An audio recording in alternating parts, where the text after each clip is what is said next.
to have our governor visit with us here at Mac Ray's. My name is Maria. Round of applause? Absolutely.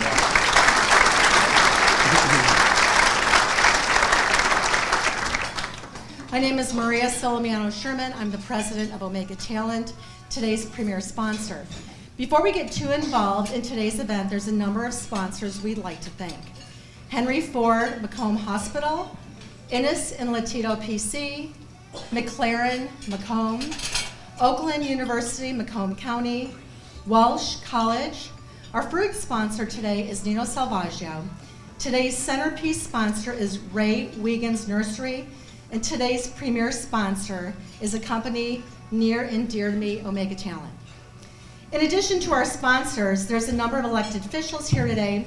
I'd like to take a moment to acknowledge them. Can I please ask that you hold off your applause until I'm finished? Obviously, Governor Rick Snyder, Senator Phil Pavlov, State Representatives Pete Lucido, Anthony Ferlini, Jeff Farrington, Andrea LaFontaine, Ken Goike, and Henry Yanez. Macomb County Executive Mark Hackle, Macomb County Treasurer Gareth Miller, County Commissioners Don Brown and Kathy Vosberg. The judges here today, Linda Davis, Kathy Viviano, Catherine George, Kenneth Sanborn, Joseph Toya, Michigan Supreme Court Justice David Viviano, Supervisor of Chesterfield Mike Lovelock, Supervisor of Macomb Township Janet Dunn, Supervisor of Harrison Township Ken Burkest, Mayor of Fraser Joe Nichols, Mayor of New Baltimore John Dupre, Mayor of Sterling Heights Michael Taylor, Supervisor of Clinton Township Bob Cannon, Mayor of Mount Clemens Barb Dempsey. Last but certainly not least, he's not an elected official, but I do want to acknowledge him, General John Slocum. Let's give all these individuals a great big Macomb County welcome.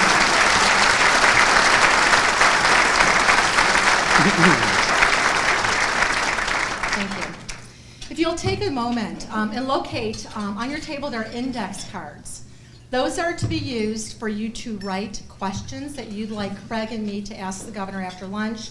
Do me a huge favor, write legibly. Somebody will be picking them up around 12:35.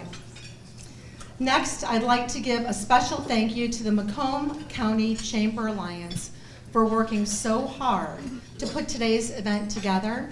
Let's give them a big round of applause.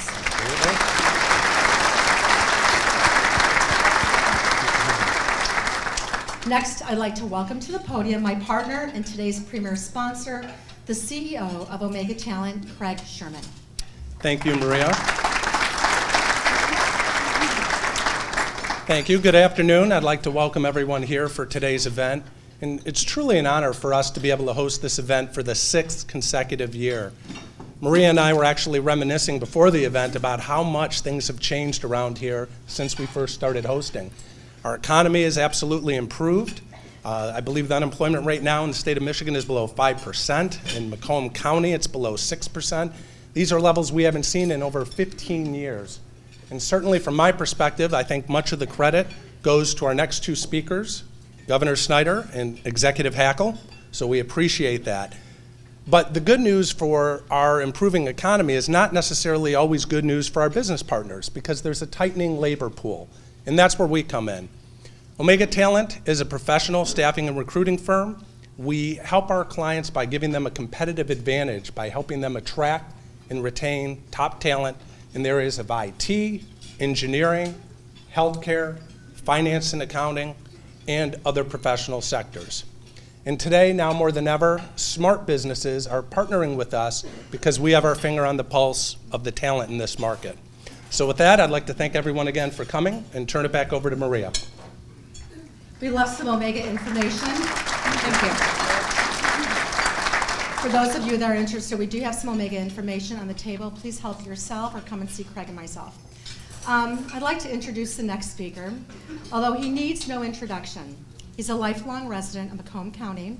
He's truly an amazing ambassador, as his primary commitment is to make this county a better place for all. We're fortunate to have him as our first county executive, my good friend, Mark Hackle.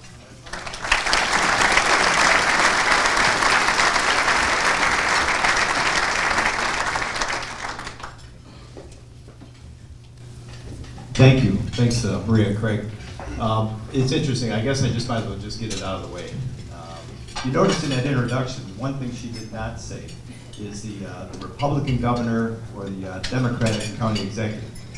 And I got to be honest with you, as I go through this new role of county executive, it's been far different than the one I had when I was a sheriff.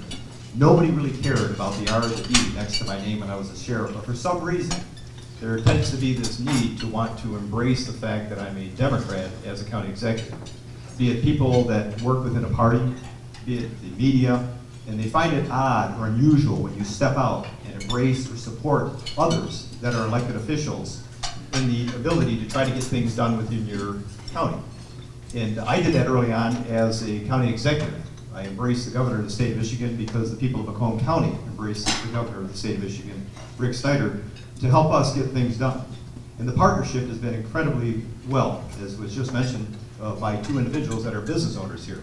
And Craig had said that. A lot of good things happening in Macomb County, and I think for the reasons that you got public officials that shed that, I guess if you will, label. And fortunately for me, the reason for it is because I've got incredible staff. People that work with me and work along my side that really want to work with staff throughout the entire state. I got a planning and economic development team. I got my direct staff that works in my office each day that needs to connect with the local level, units of government, and their planning departments. We also need to connect with the MEDC and the state level employees to try to get things done. Are there challenges? You bet there are. Are there problems sometimes that need to be resolved, and sometimes maybe issues that people working for us get out of hand? Absolutely. But the reality is these people do want to work together. They're the professionals, they're the experts, and they have been getting it done here in Macomb County. And when I say getting it done, I can give you a laundry list of examples.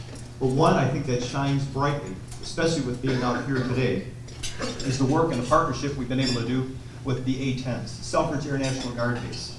What's going on in the defense industry, and most recently, dealing with this cyber hub that we've been able to create here in Macomb County because of our partnerships with Lansing, the governor's office, the MEDC.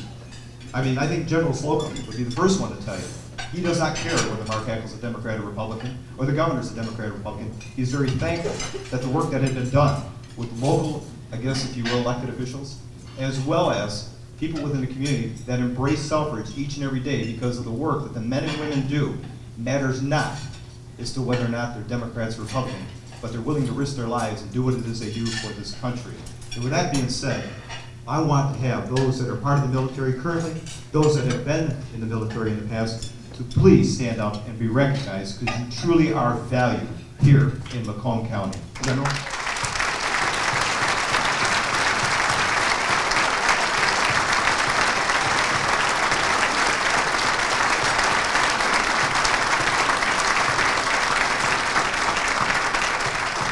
Thank you for your service, and Governor, thank you for your support and the work that your people have done to make sure that that is continued added value to Macomb County, but an asset to the entire country right here in our backyard.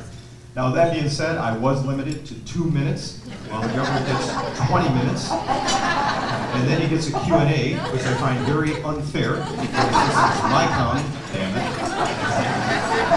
However, he is the governor. So, that being said, I think it's a testament. When you look around this room, the packed house we have here, the chamber, Grace, Wayne, and the others, a great job of getting the word out. And people want to hear what's going on within the state. They have concerns. There are issues. They want the answers. But the fact that the governor actually came here to Macomb County to be right here directly in front of you and respond and talk about things that are going on shows that sometimes the more challenging thing for somebody who's a public official is how do they handle themselves through adversities. Not always the good times, because that sometimes is easy for us to accept. But during some of those challenges, how do you handle it and how do you deal with it? As a person who is a public and elected official, I tend to look at others right now during some of these challenging times that the state of Michigan is facing, and in particular the governor's office, and find that there are too many opportunistic public officials on both sides that want to leverage some of those challenges and those adversities to their own advantage because maybe they're looking for a re-election or seeking other office. That is something I have refused to do and continually refuse to do.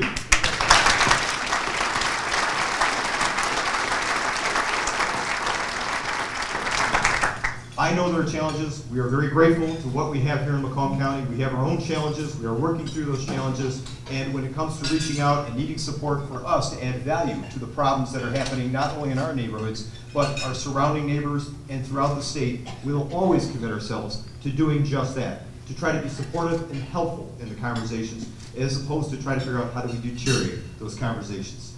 So with that being said, I want to thank the governor of the state of Michigan for coming here once again to Macomb County to address this crowd, to talk about some of the real issues that are happening, and to answer some of your questions. And so with that, ladies and gentlemen, please help me welcome the governor of the great state of Michigan, our Governor, Rick Snyder.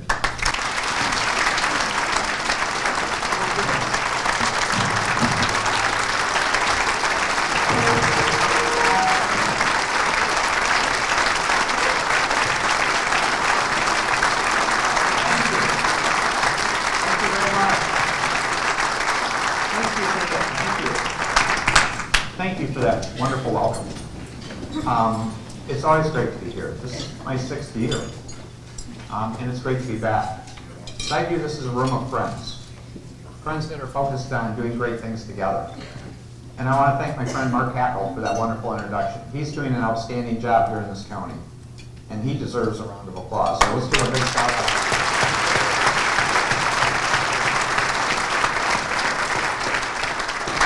He said it well. It's not about politics. It's about serving the citizens and doing right. And he's always done that, in my book. When he needs something or we can partner on something, we just get it done.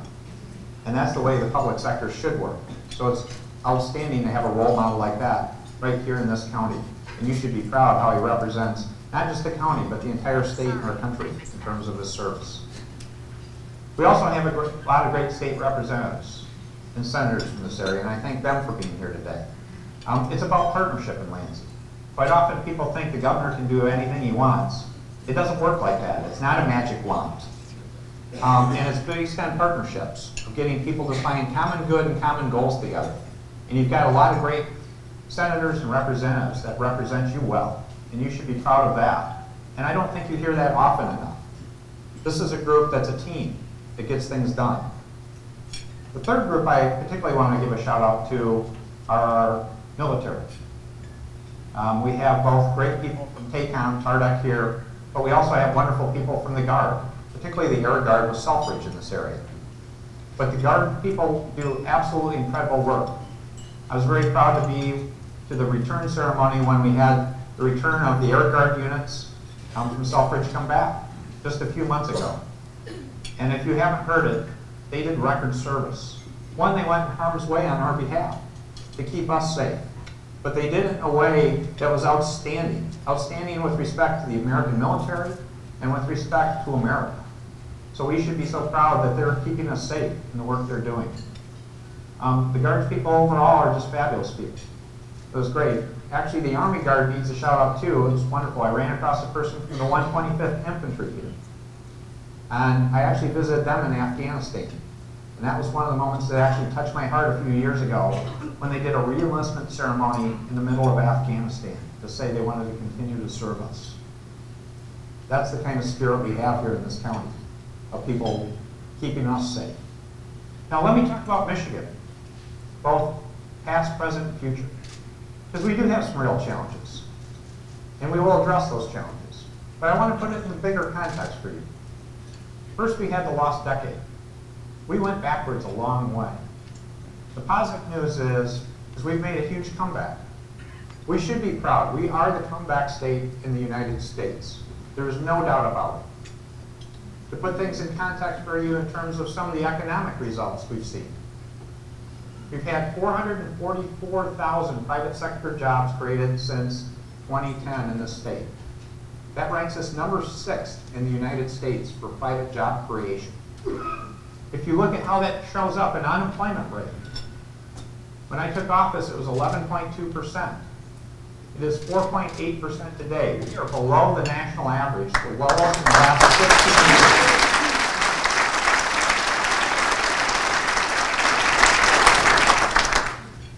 16 years. In addition to that, though, it's not just about creating jobs. Have we seen good jobs get created? Have we seen people do better?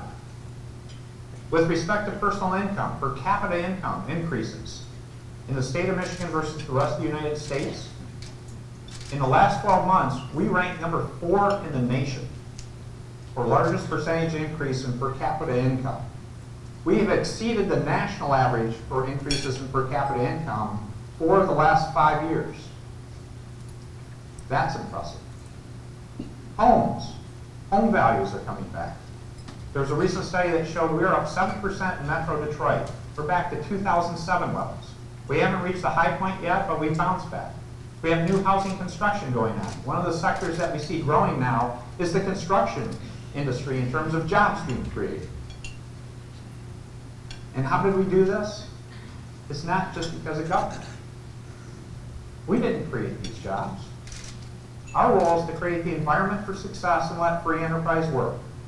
It's about a partnership that we've had with all of you from the private sector. We've done our part, I believe, to create a great environment for job creation in terms of taxes, regulatory environment, getting rid of dumb things like the Michigan business tax, many other things to make us successful. But I want to thank each of you from the industries you represent, whether it be automotive, manufacturing, tourism, agriculture. All these industries are making a difference in growing and thriving in Michigan. We have a very positive outlook. How could you not believe that when you look out this window? But we have challenges in front of us, and we should not be complacent nor content with what we've achieved. There is much more work to be done, and that's our present and our future. In terms of huge challenges, we have obviously ones that we've talked about and you're hearing about every day. The crisis in Flint, a truly tragic situation. We had a handful of experts that had decades of experience in water quality make terrible decisions. They basically said we could do a study in Flint instead of adding $150 a day of chemicals to the water system that would have prevented this problem. They continually said the water was safe until October of last year with major consequences. I took responsibility for that because I should. That's how Michiganders were raised. If someone working for you makes a mistake, you're responsible for that. And I take that responsibility. My attitude is, you take responsibility, but you don't roll up in a ball, you don't walk away. What do you do as a Michigander? You say you're going to fix it. So I'm committed to fixing the issues in Flint.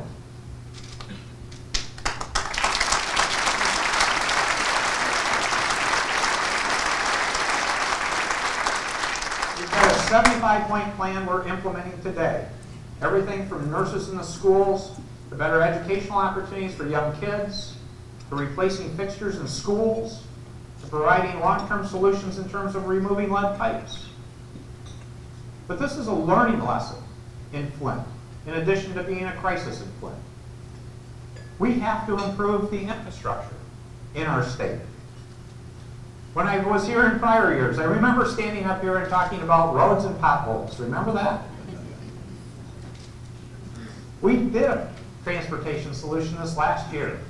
So we're working in filling in those potholes, and not just filling in potholes, but structurally building roads better and smarter. That took 3 years of work to get that done, to have us have the conviction to do something, and we did it. But the next step is, and we knew this was already there before Flint, is there's infrastructure that you don't drive on, that you don't hit a pothole, that's underneath the ground, that's just as in bad shape, just like those roads were. We shouldn't leave them like that. So one of the things I called for in the State of the State was a 21st Century Infrastructure Commission. Something to look at all the infrastructure in the state. Let's be proactive. This is a huge national problem that we're failing as a country on. Let's be a leader now in Michigan because we can see the negative consequences of what can happen when things don't go right.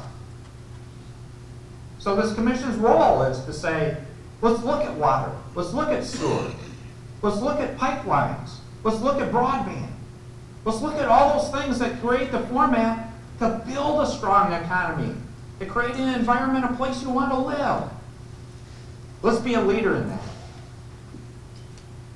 The second thing we need to do in terms of keeping this path going, I've talked about taxes, regulatory affairs, all those kind of things you think about government.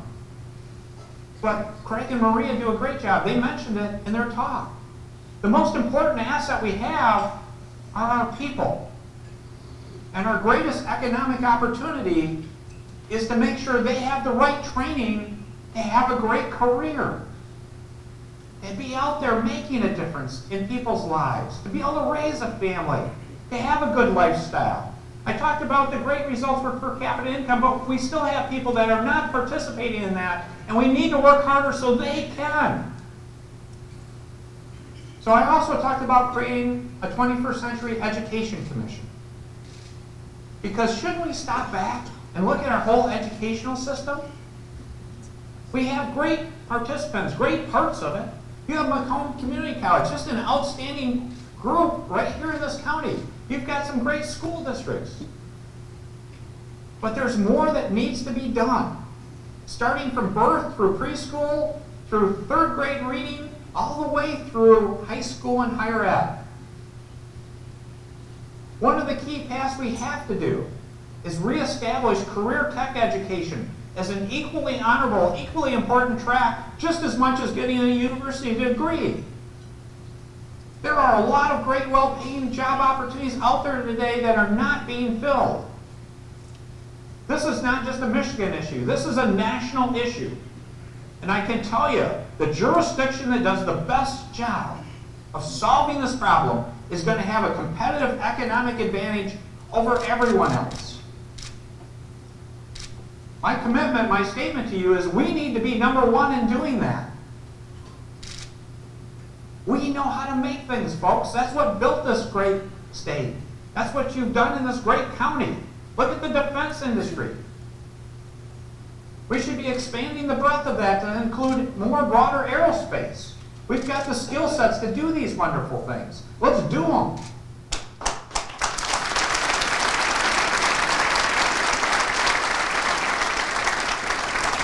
One of the other big challenges we are facing with education are Detroit schools.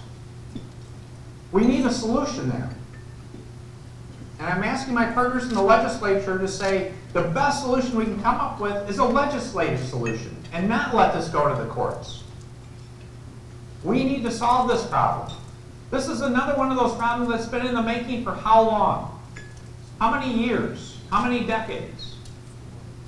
Now's the time to solve it. It needs to be solved. And if you wonder, is it possible to solve it, look at the city of Detroit. What a comeback. If I took a poll of people in this room and I asked you 5 years ago or 6 years ago, did you see Detroit being viewed as a comeback city? How many hands do you think would have gone up in this room? I don't think there would have been very many. Last weekend I had the opportunity to actually get away a little bit. I took my wife out to dinner. We went to downtown Detroit. I had the opportunity to walk around. I wanted to see this new restaurant. As I walked around, I had a number of people come up, just like I was doing tables here. It's great to talk to people. And the interesting part is, this whole table got up and there was a bunch of young people, guess where? From Macomb. They decided they were going to go down in Detroit for Saturday night. That's the kind of improvement that's going on. We need to do that with the schools. Because we've got tens of thousands of kids counting on us today, let alone the future generations that we need to continue to make Detroit a positive magnet that can help grow Macomb County, Oakland County, Wayne County, the entire state of Michigan. By having a strong Detroit, it's a win for all of us. Now, I'm actually creating a third commission about the 21st century economy. And that third commission is geared to actually follow behind the other two. Because, as I said, if you want a strong economy, you need to do certain things. Part of that is improving your infrastructure. Part of that is having a great education system. But then how do you bring it all together to make it all work together? And we need to learn from the lost decade. Why did we have the lost decade? You can find people who give you a lot of reasons. And there were national impacts for a lot of those reasons. But if you ask me, I'll tell you why we had the lost decade. It was us. Why did we have it worse than everyone else? It was us. Because we were so successful in this state for so many generations, for so many years, we got too complacent and content. We wanted to just keep a good thing going, to recognize we thought we could all just go to work in an auto plant coming out of high school and have a great life. The world changed on us, folks. We didn't figure that out until it was too late. Let's not do that again. Let's learn our lessons. Let's understand we're our best when we work together, when we forget about these R&D labels and we just work together and do great things together. That's our greatest power. And I'll give you one illustration. One of the things I called for as part of the 21st century economy is creating the American Center for Mobility. What's that all about? Well, the auto industry is going to set a record year. They're going to have a record year here in North America. And we're seeing the benefits of that. So a lot of people would go, well, let's just keep doing the same thing. That would be a tragic mistake. Go ask the people in the auto industry and they'll tell you, they're not sure whether it's going to be in 10 years or 20 years. It's not going to be the auto industry anymore. It's going to be the mobility industry. It's not going to be about owning my car. It's going to be, how do I get from point A to point B? And that could be a whole variety of different ways that happens. So we need to be leading the target, not just following along saying, hey, we got this great thing, let's just ride her in the ground again. Let's get smarter. And let's do it in automotive, let's do it in other fields. And what is this American Center for Mobility? It's about intelligent vehicles, to make sure the center of intelligent vehicles is right here in Michigan. We have all the core assets. We're also actually doing a lot of incredible things today. Many of you may not know, there are 3,000 vehicles in southeastern Michigan that are already out on the road talking to one another and talking to infrastructure. They're out there every day. We've been doing that for a couple of years in some scale. The other part is, again, we've got Tardac and Taytown. They're doing awesome stuff with intelligent vehicles. They're going to be running a convoy, I think, up on 69 later this year. That's going to be largely driving itself with some help, but it's going to be out there. Those are the kinds of thought process we need to be on top of. So a couple years ago, we created something called M-City in Ann Arbor. It's 30-some acres on the north campus of the University of Michigan. It is a test center for intelligent vehicles. That was a pilot for us to say, how much demand is there out there? We're turning away auto suppliers and auto companies from being able to work there because they are so far over demand, they can't take anyone else to even do testing there today. So what should our answer be? Just keep that going? No. Let's go big. So let's go to the old Willow Run site, the Arsenal of Democracy, 332 acres, and make that the American Center for Mobility. Make that the world's best place to do that work. And we can do it cost efficiently because a lot of those roads and infrastructure are already there. They were the Arsenal of Democracy. Let's repurpose them to be the American Center for Mobility. That's the way Michiganders need to start thinking. We're going to get that done, I believe. But let's go beyond automotive. Let's do the same thing in agriculture. Let's do the same thing in insurance and finance. Let's look at IT. And that's not just IT anymore. If you want the world's best IT, you go look in a car or a vehicle. It's this convergence. And you are well positioned in Macomb County to be at the center of that. You have the educational assets. You're a leader in robotics. You're becoming a leader in cybersecurity. You're becoming very proactive. A leader in the defense industry. A leader in automotive. One of the studies, one of the reasons I mentioned aerospace, this was great. I was at a session last year, not that I put on. I was invited to come to a meeting. And I walk in this meeting, and it's one of the largest consulting firms in the country. And they say, we want to share a study with you. And I said, okay, that's great. It's like mystery time. What am I going to hear? And you know what their study was? They said Michigan is the second best state in the nation for aerospace companies to come do business in. Number 2. How many people here knew that? Got a few hands. Shouldn't we be taking advantage of that? And when you stop and think about it, you had to ask your question, how did we end up at number 2? Well, 1, we did the business environment, as I said. Secondly, we're working on the skilled trades and all this talent. And third, the automotive industry in many respects is ahead of the aerospace industry in terms of production methods, quality, all these other metrics. So it's just transferring skills we already know how to do and be the best at. Let's do it. So my message to you today, and again, I appreciate the chance to be here. You're a great group. I've been doing this for years. I love coming here. is let's look at our past. Let's understand there are lessons to be learned so we never have the lost decade happen here again. There are challenges we face today. Places like Flint, Detroit education. These are serious, hard problems. But we can solve them, and we will solve them. And we need to be thinking out for the future. Infrastructure, education, taking all those pillars along with talent and building an economy for the next 100 years. We need to work together to make that happen. That doesn't happen when people fight with one another, when they blame one another, when they play partisanship. It happens when they simply say, here's a goal, here's a problem. Let's just do it. That's the spirit of Michigan. That's the spirit of Macomb. So I'm asking you today to stand up with me and say, we're just going to get it done. And we're going to get it done in a fashion so we can turn it over to our kids, other people coming behind us, and they can build on it, and they don't need to think about all the junk from the past.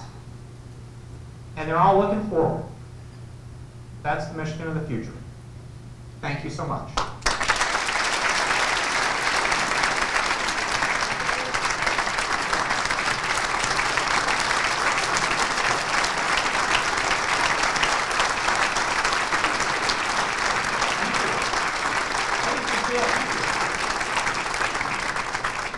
Thank you for that response, and I'm looking forward to questions. As soon as we get a hard one, though, I'm going to ask Mark to come up because he wanted to answer questions.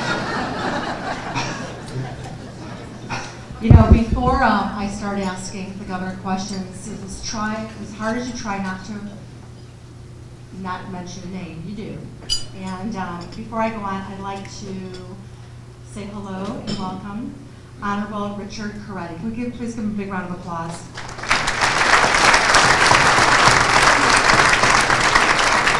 Okay, now the fun time. I'm just waiting for those cars, and we're going to start asking you those questions, Governor.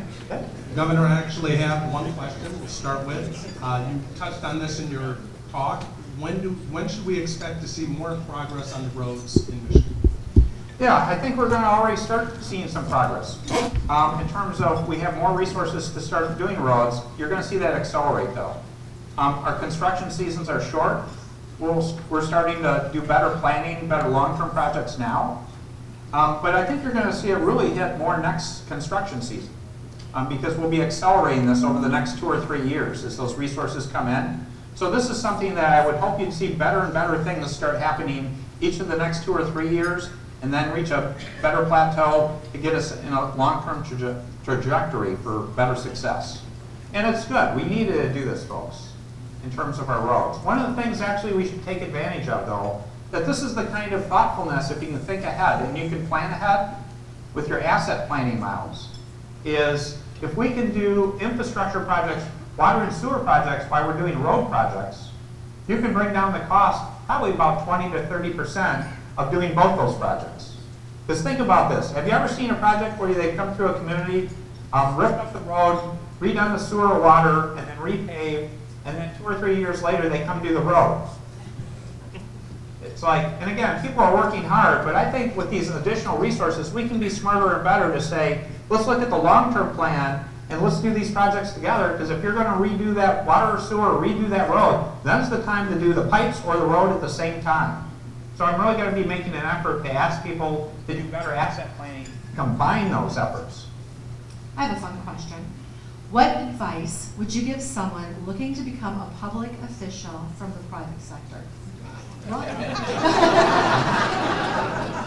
Yeah, I would think my answer may have modified some over the last. So, no, to be open with you, I'd still do it again. And why is that? Again, you have to ask the reasons why. And the wonderful part about people coming from the private sector or the public sector, because again, Mark's a great illustration. He was a wonderful sheriff. He didn't need to decide to enter this other arena.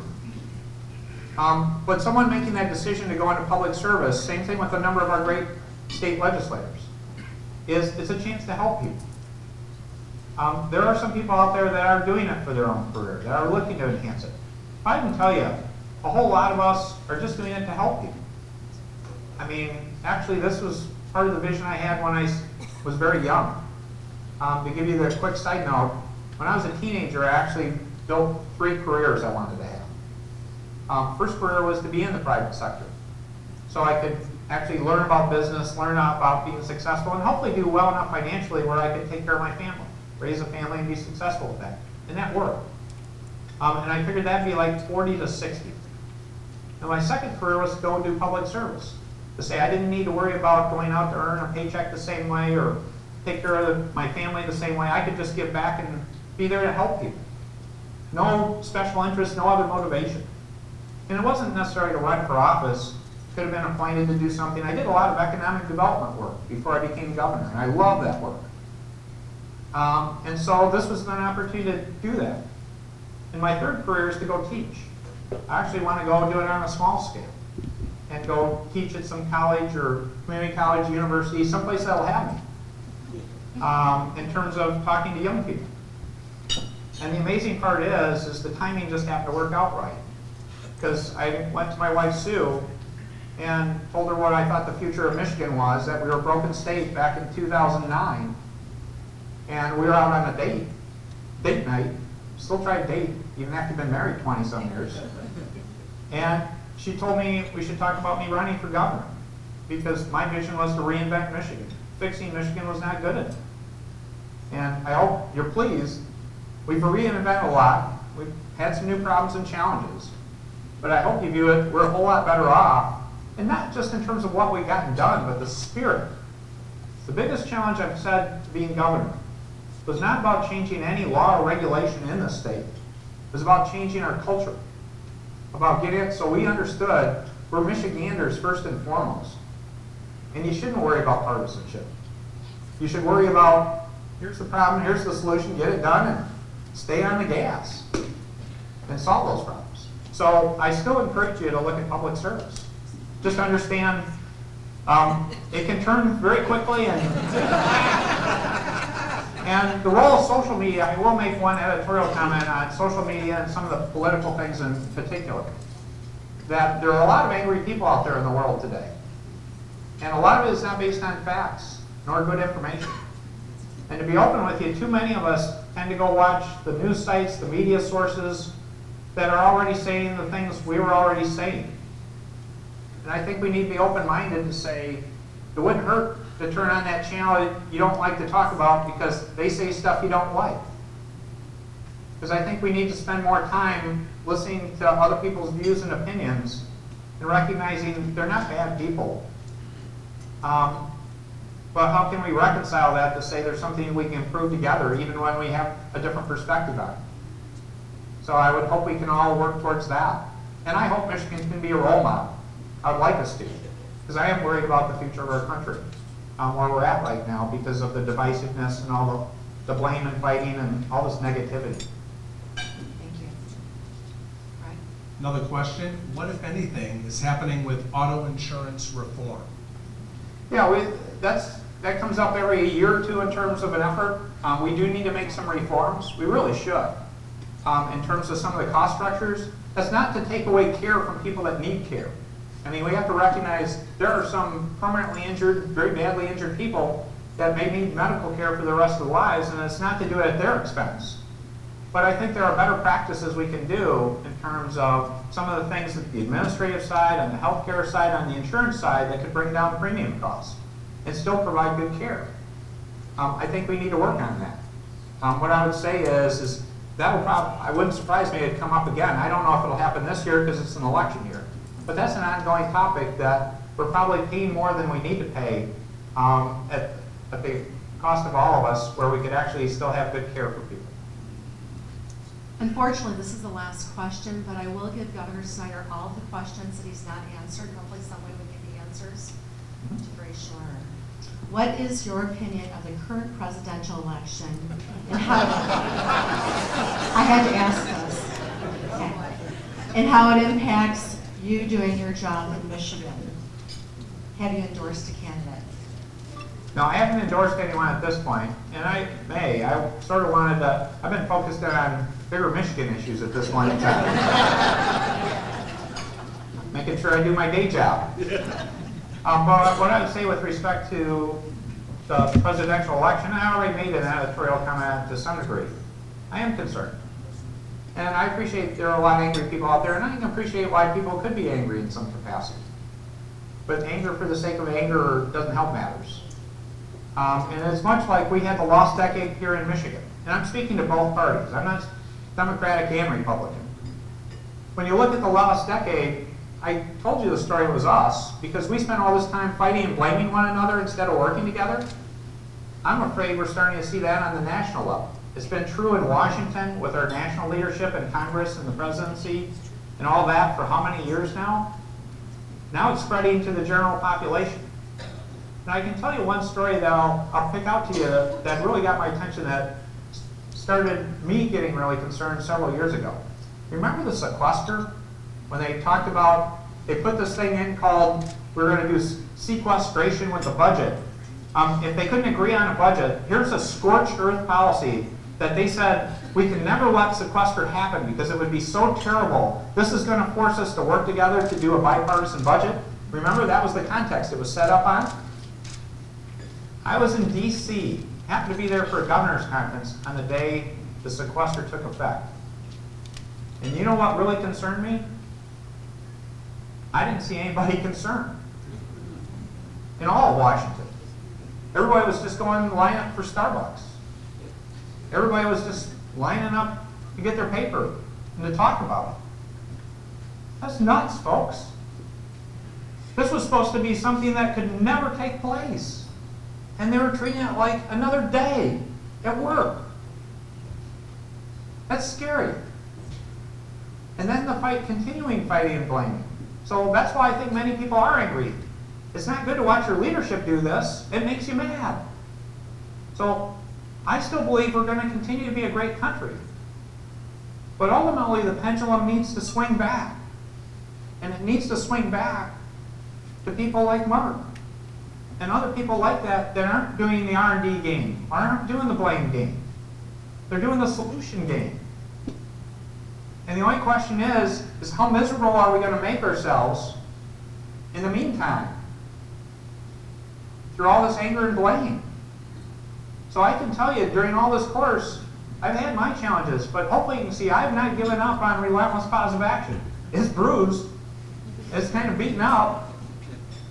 But I'm going to stay positive about, you didn't hire me to talk about blame or fight. I just want to solve problems. And that's why I need all of us.